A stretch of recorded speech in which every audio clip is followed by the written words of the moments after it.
General മോട്ടോഴ്സിന്റെ പോണ്ടിയാക്ക് വളരെ success ആയിട്ട് വളർന്നു വന്ന ഒരു ബ്രാൻഡാണ്. പക്ഷെ പിന്നീട് അത് അടച്ചുപൂട്ടേണ്ട അവസ്ഥ വരുന്നു. 1926 യു എസ് എയിലാണ് പോണ്ടിയാക്ക് എന്ന ബ്രാൻഡ് ജനിച്ചത്. ജനറൽ മോട്ടോഴ്സിന്റെ കൺട്രോളിലായിരുന്നു ഇത്. വലിയൊരു സക്സസോട് കൂടിയാണ് ഇവർ മുന്നോട്ട് പോയിക്കൊണ്ടിരുന്നത്. പോണ്ടിയാക്ക് GTO, ഫയർബേഡ്, ട്രാൻസാം പോലെയുള്ള മസിൽ കാർ കൊണ്ട് 80-90 കാലഘട്ടങ്ങളിൽ ഒരുപാട് ആരാധകർ ഇവർക്കുണ്ടായിരുന്നു. പക്ഷേ 2000ലേക്ക് എത്തുമ്പോൾ പോണ്ടിയാക്കിന്റെ ഐഡന്റിറ്റി കംപ്ലീറ്റ് ആയിട്ട് മാറി. അതിന് സ്വന്തമായ ഒരു ഡിസൈൻ സ്റ്റൈൽ ഇല്ലാതെയായി. പകരം ഇവരെ ഷെവർലെയിലുള്ള കാറുകളെ റീബ്രാൻഡ് ചെയ്താണ് മുന്നോട്ട് പോയത്. കാർ ലവേഴ്സിനും മാർക്കറ്റിലും ഒക്കെ പോണ്ടിയാക്കിനെ കുറിച്ചുള്ള അഭിപ്രായങ്ങൾ മാറി തുടങ്ങി. ഇങ്ങനെ ഇരിക്കുമ്പോഴാണ് 2008 ഇവരെ തേടി ഒരു വലിയ സാമ്പത്തിക പ്രതിസന്ധി വരുന്നത്. അതായിരുന്നു ഗ്ലോബൽ ഫിനാൻഷ്യൽ ക്രൈസിസ്. ഇത് ഏറ്റവും കൂടുതൽ അഫക്ട് ചെയ്തത് ജനറൽ മോട്ടോഴ്സിനെ ആയിരുന്നു. US government bail out packages offer ചെയ്തു. പക്ഷെ ഒരു കണ്ടീഷൻ ഉണ്ടായിരുന്നു. അതായിരുന്നു ജനറൽ മോട്ടോഴ്സിനെ റീസ്ട്രക്ചർ ചെയ്യണം. അതായത് പ്രോഫിറ്റബിൾ ആയിട്ടുള്ള ബ്രാൻഡ്സ് മാത്രം വെച്ച് ബാക്കിയുള്ള ബ്രാൻഡുകളൊക്കെ ക്ലോസ് ചെയ്യണം. അങ്ങനെ 2009 ആയപ്പോൾ അവർ ഷെവർലെ, കാഡിലാക്ക്, GMC, ബ്യൂക്ക് എന്നീ ബ്രാൻഡുകളെ മാത്രം മുന്നോട്ട് കൊണ്ടുവന്നു. ഇതിലെ ഹമ്മർ, സാറ്റേൺ, സാബ്, പോണ്ടിയാക്ക് ഒക്കെ ക്ലോസ് ചെയ്തു. ഇതോടുകൂടി പോണ്ടിയാക്ക് ഒഫീഷ്യലി അവസാനിച്ചു. 2010 ഒക്ടോബർ മിച്ചിഗനിലെ ഫാക്ടറിയിൽ പോണ്ടിയാക്ക് G6 എന്ന കാർ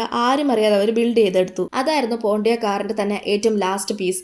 പക്ഷേ ഇന്നും പോണ്ടിയാക്കാരനെ ഇഷ്ടപ്പെടുന്ന ഒരുപാടധികം ആരാധകർ ഉണ്ടെന്നുള്ളതാണ് വാസ്തവം. നിങ്ങൾക്ക് ജനറൽ മോട്ടോഴ്സിൽ ഏറ്റവും കൂടുതൽ ഇഷ്ടമുള്ള ബ്രാൻഡ് ഏതാണെന്ന് കമന്റ് ചെയ്യ്. ഇതുപോലെയുള്ള കൂടുതൽ വീഡിയോസ് കാണാനായി ചാനൽ സബ്സ്ക്രൈബ് ചെയ്യാനും ഇൻസ്റ്റഗ്രാമിൽ ഫോളോ ചെയ്യാനും മറക്കല്ല്.